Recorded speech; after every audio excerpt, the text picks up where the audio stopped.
on the horizon. This Saturday, streaming live.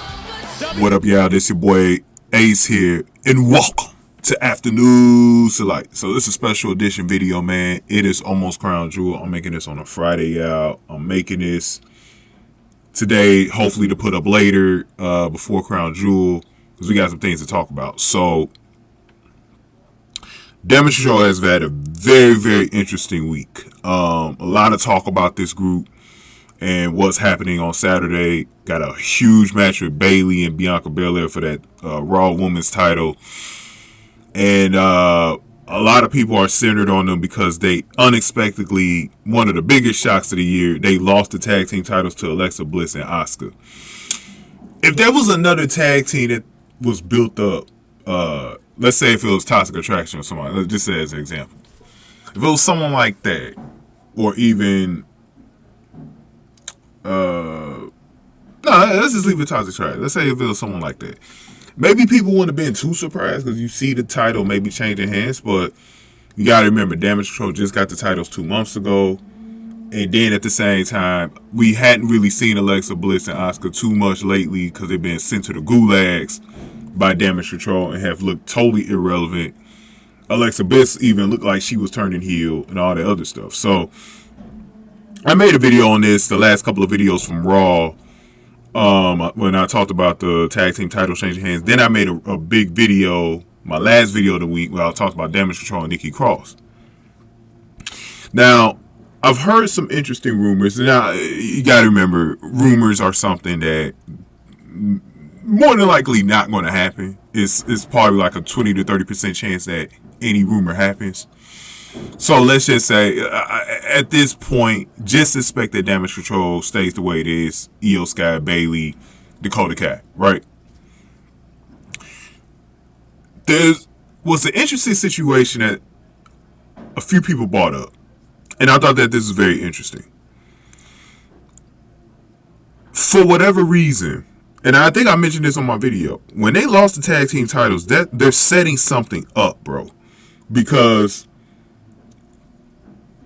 it's like they lost the tag team titles because potentially somebody's leaving that group. And the name that I'm hearing now is potentially Iyo Sky leaving that group. And she's going to be replaced. Now, I don't know, like I said, I don't know how true these rumors are. I don't even know if this is happening. This could happen a little later. It might happen in Survivor Series. It may happen. Day one isn't happening no more, right? I think they took day one away, that pay-per-view. We know Royal Rumble, and then we got Hell in this. No, is it still Hell in the Cell, Elimination Chamber? One of those two, man, in February. But those are the last pay-per-views before WrestleMania in April. But here's the thing. With this stuff with Iyo Sky and Dakota Kai, it is very interesting that they did lose the titles like they did. I apologize for some of the background noise. It's a garbage truck out there, if you can hear it. But this is the only time I can record this video.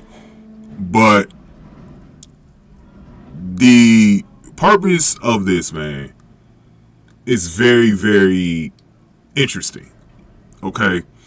So, I've already been thinking about people who they could put in the group, people who they could change around.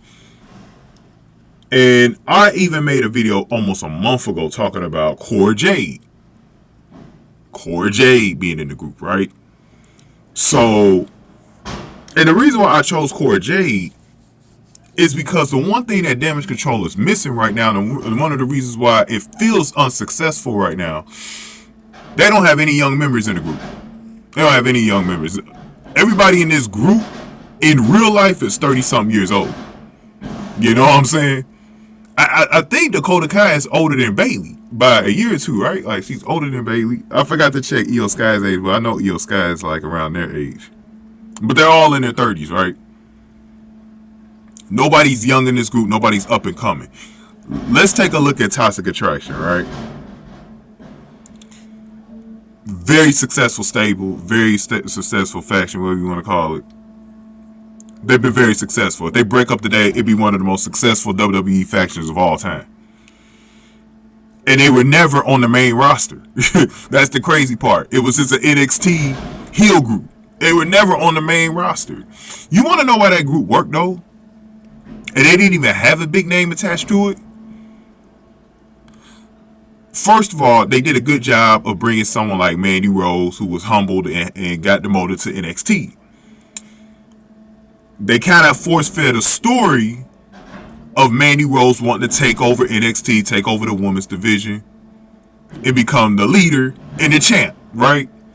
Be that girl that everybody else gotta chase. And she hired 2 henchmen who were young, Gigi Dolan, JC Jane. Both of them at the time were only in their mid-20s. I think Gigi was 24 and JC was 25. Very young, right? Very promising. Both have superstar potential. And the other catalyst to this, good storyline, good writing. They put them in good storylines, good matchups. Mandy's road, to the championship within like a couple of months.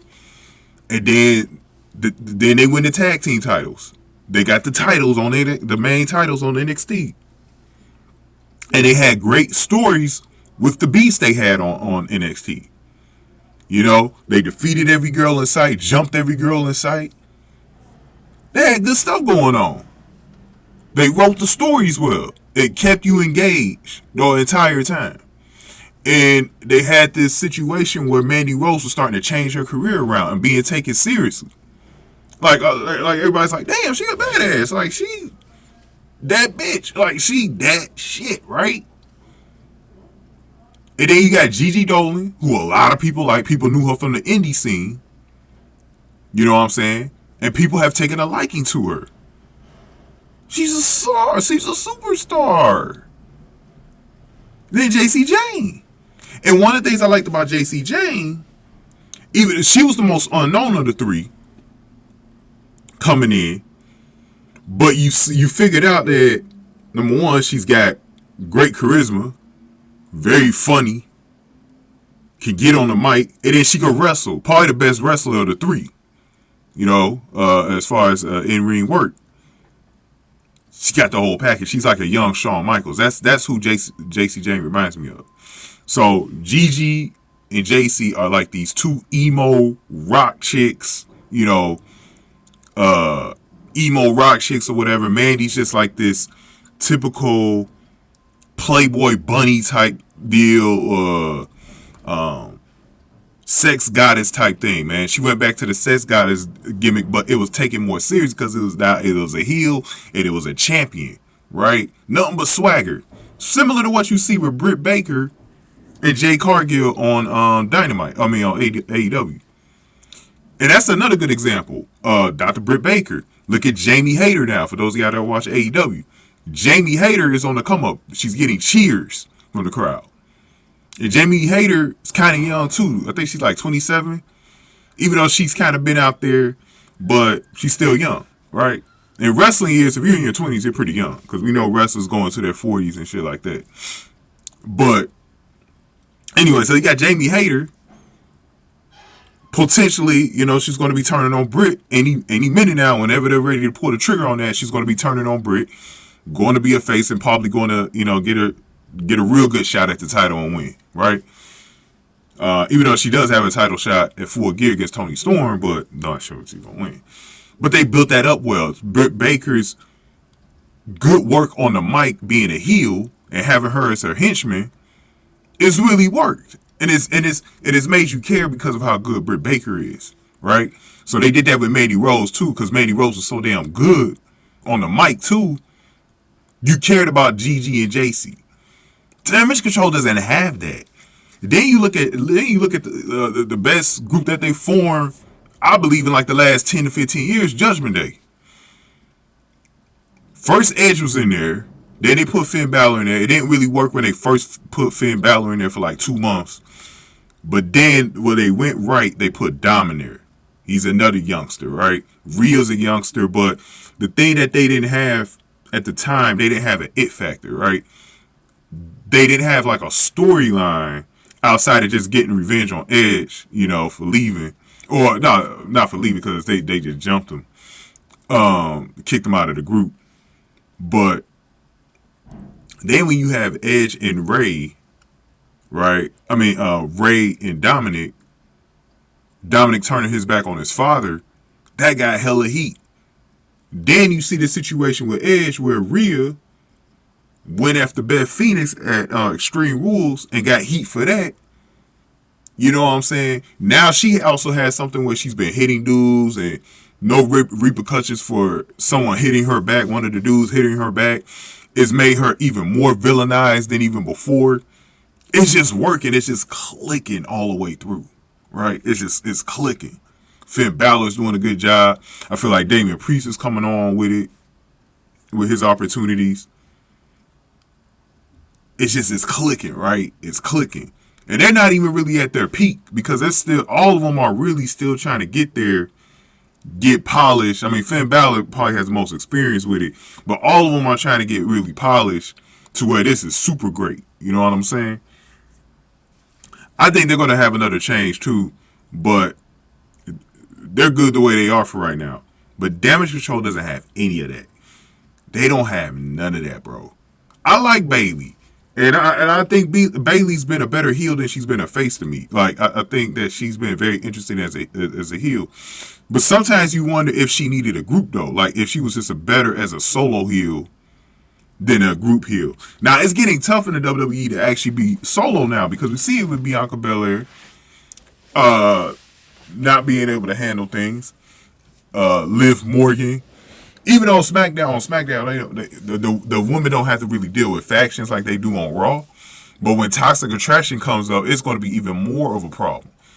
So some of these girls are going to start needing protection, right? You're going to need that protection money, you know what I'm saying? Like, I remember back in my school, you needed protection money to get through the fucking day, bro. Man, some of y'all probably know what I mean, but you need that protection money, man. But when you look at Damage Control, man, and what they can do, they need an it factor. They need a youngster. Because Cora Jade and Roxanne Perez are the two up and coming, like, legends, right? Female legends. They're up and coming. Roxanne will probably be even bigger than Cora because I think she's going to spend a majority of her career as a babyface. Whereas I think Cora Jade, it's kind of like Lita and Trish, where one of them was a really good babyface and that was Lita, and then Trish was always a good bad guy. She was always a good heel, right? I think it's going to be similar to that, where Corey's probably going to be a good heel, but she's shown that she can be a pretty good babyface too. So she's not going to be a heel the whole career or anything like that. But she's like a young AJ Lee, right? And so you see those parallels and you start to care about her, right? Cora Jade just has that it factor, bro. Like, she has the it factor and she could fit into any group. She could fit into Judgment Day. She could fit into Damage Control. She probably could even fit into Toxic Attraction because if they really wanted to make a huge switch, I could see something like a Gigi Dolan or a JC Jane check, but JC Jane still needs to get established a little bit more. It won't make quite an impact. I think Gigi is ready to be a name because I look at Gigi as like a young Becky Lynch, but I think she's going to be far better than Becky Lynch. When she gets to Becky Lynch age, she's going to be way better than Becky Lynch. Way better. Because she always had, like, because when Becky came in, Becky was still trying to find herself at Gigi's age. Gigi is way younger than when Becky started. I think Becky was like in her late 20s when she started WWE. Gigi is not, she just turned 25. So this girl has nothing but time, like, to establish herself. I would even put Gigi Dolan in Damage Control. And that shit will be different. Right? Instantly different. But I wouldn't touch Toxic Attraction. You know, personally, I wouldn't touch her. I'll leave them as is. If it's not broken, don't fix it, right? This is what Cora Jade ain't affiliated with nobody yet. You pick this youngster up. And what I like about the dynamic here is that she'll be mentored by, you know, who's ever still in Damage Control. And then she turns on the leader, whoever it is, in 2 years or something. Like, Cora Jade's main goal is to act like she needs to be mentored, and then defeat the leader. You know what I'm saying? And then you keep that damage control going. Right? It could be a legacy type faction, man. Because the problem that I got at pro wrestling sometimes is sometimes these factions, they don't last that long. There's never a good vision to have them last like 5 to 10 years, bro. Bullet Club is probably one of the best ones that's ever been made, because Bullet Club is like still lasting today, right? After all these years. Still lasting today, you know? And they can do that with damage control, right? They can do that with damage control. It could always be one of those just top heel groups in the WWE for the women. You know what I mean? Another idea that I had was Charlotte Flair, right? Charlotte Flair, Becky Lynch leading the group. And I've always wanted to see if Charlotte had like a heel group like that, what she can do with that. I think that'd be pretty fun. Imagine if she was mentoring Cora Jade, or Becky was mentoring Cora Jade as a heel. I think that'd be pretty fun to watch. And then just see her turn on them. I mean, damage control be way over. All they need too with damage control is a really good storyline too, to make people care about them. I feel like sometimes, and it's not just specific to WWE, AEW has this problem. I think Impact does it better than anybody else. They don't do a good job sometimes with the storylines, right? Like, look at Bloodline now. Bloodline's another good example. They put Solo Sikoa in that group. Solo Sikoa, another youngster, right? Solo Sikoa is going to be the next Roman Reigns. The guy's got the it factor. People respect him. He's going to be the next Roman Reigns. This guy has got it. He's got it. It's the WWE don't even got to worry about finding another Roman Reigns, because they got one right in the goddamn Bloodline right now, Solo Sikoa. He's that dude, right? Then you got Sami Zayn, another it factor guy that joined. And the Bloodline is totally different now than it was like even 4 or 5 months ago. The Bloodline is a funny group. You care about them even more now than you did before, because of Sammy, because of Jay. Jay's kind of hating personality right now. It's giving Jay some material to work with, working with Sammy. Solo Sikoa's in there now as an extra henchman. You know, he's going to turn on Roman Reigns eventually. I believe he's going to be the reason why the Bloodline disappears. I think he's going to be the reason why.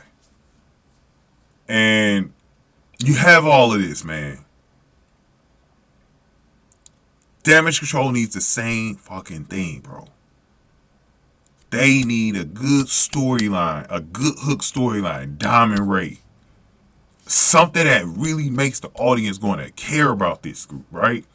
Then you want to put the right people in there. You want to add a couple of members in there that people care about, that people want to follow, right? To go with that. And you do that, Damage Control is fixed overnight. Overnight. They got to make these changes, man. They got to make these changes. Go ahead and get this video a like, man. Hit the like button for me. Share the video. Subscribe to the channel if you're new in the zoo. Any comments I got, definitely put them below.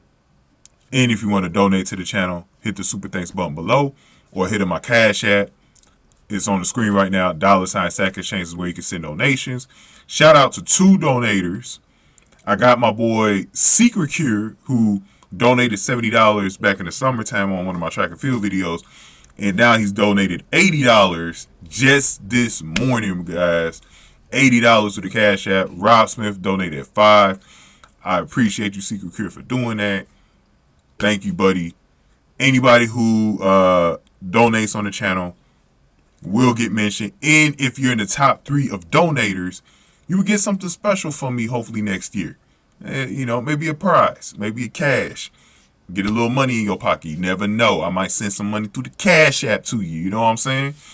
So if you donate and you're in the top 3 donators, you might get something special. So think about that. But to wrap this up, y'all, I have a poll out. All right. So I have a poll. It's already got some good activity on it. Let's see how many votes it's got on it right now. Let's see. 112. Oh, damn. 112 already? I just put this poll up like an hour ago.